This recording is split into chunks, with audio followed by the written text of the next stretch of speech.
সুনামগঞ্জের বন্যা পরিস্থিতি এবং দুর্ভোগ নিয়ে সবশেষ জানাতে যুক্ত হচ্ছেন আমাদের সহকর্মী সাইদুর রহমান আসাদ। বন্যা পরিস্থিতির বর্তমান চিত্র কি দেখছেন এবং দুর্ভোগের বিষয়ে জানাবেন। প্রিয়া, আপনি জানেন সুনামগঞ্জে এই এক মাসের ভেতর সুনামগঞ্জের মানুষ তৃতীয় দফায় বন্যা পরিস্থিতির মুখোমুখি হতে হয়েছে এবং এই তৃতীয় দফা বন্যা হওয়ার কারণে সুনামগঞ্জের যে হাওড় এলাকার মানুষ রয়েছে এবং যারা নিচু এলাকার মানুষ আছে তাদের দুর্ভোগের কিন্তু শেষ নেই। যারা প্রথম দফায় বন্যায় ক্ষতিগ্রস্ত হয়েছিলেন তারা সবকিছু ঠিক করতে না করতেই এবং যে ক্ষতি সেটি সামলিয়ে উঠতে না উঠতেই আবারও দ্বিতীয় দফার বন্যা এবং দ্বিতীয় দফা বন্যায় যারা ক্ষতিগ্রস্ত হয়েছেন তারা সবকিছু সামলিয়ে উঠতে না উঠতেই আবারও তৃতীয় দফায় বন্যায় আক্রান্ত হয়েছেন। এতে করে সাধারণ মানুষ যারা নিম্ন আয়ের মানুষ আছে এবং নিচু এলাকার মানুষ আছে তাদের ক্ষয়ক্ষতি কিন্তু একদম বলার অপেক্ষা রাখে না।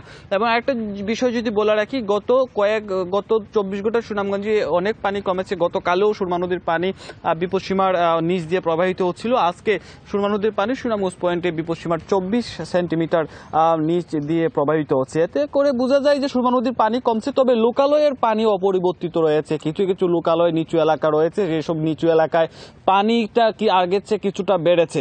কারণ হচ্ছে হাওড় নদীর পানি কমলেও যে হাওড় পাড়ের যারা বাসিন্দা রয়েছে সেই হাওড় এলাকার যে তীরবর্তী যে গ্রামগুলো আছে সেই তীরবর্তী গ্রামগুলোতে এখনো পানি রয়েছে, অনেকের বাড়ির আঙ্গিনায় পানি রয়েছে, গ্রামীণ সড়ক পানির নিচে তলিয়ে আছে, অনেক গ্রামীণ সড়ক ভেঙে হাওড়ে পানি ঢুকেছে এবং সেই চিত্রই কিন্তু আমরা দেখছি। 250-টিরও বেশি ডিজাইন অপশন নিয়ে ওয়ালটন স্মার্ট ফ্রিজ, বোঝে আপনার প্রয়োজন।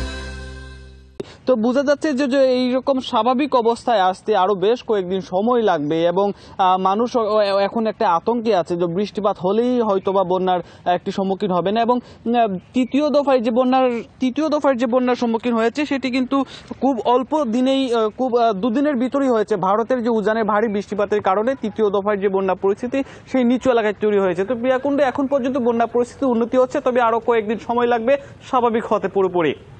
আসাদ, আপনাকে ধন্যবাদ।